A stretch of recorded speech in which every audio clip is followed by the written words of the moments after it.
Hola. Alina Alcántara, Orlando, Florida. Este pedazo de mierda.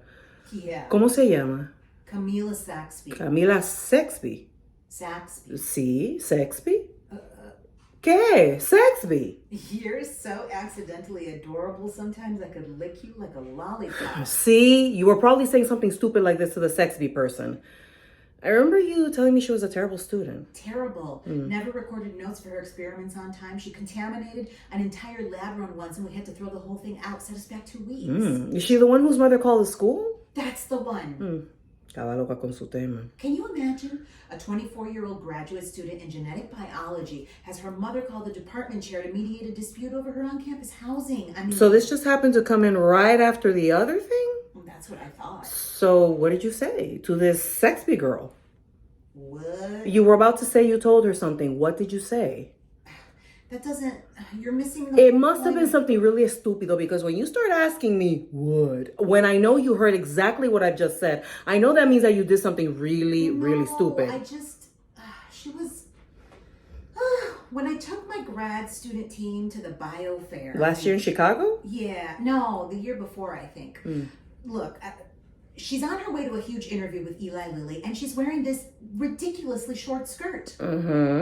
I just told her to put on something professional. I mean, you could see halfway up her cervix. And this absurd Greek key tattoo encircling her upper thigh like she was determined to signal that in spite of being summa cum laude in molecular biology at Yale, the tipping point between clinical rigor and her sashaying off mid-lab to, join an indie band was one too many cosmos. Mama, Paola, these high-paying lab jobs with the pharma companies are very hard to get.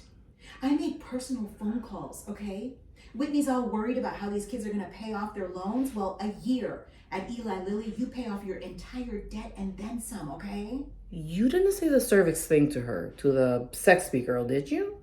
Paulita, I'm not an idiot. Laurencita, you're a genius, but sometimes you're an idiot.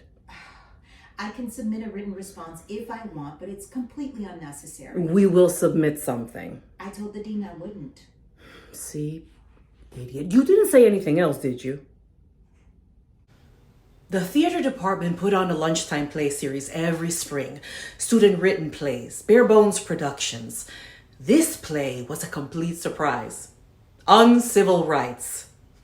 It takes place a century from now. Eating animal flesh has become a crime punishable by death.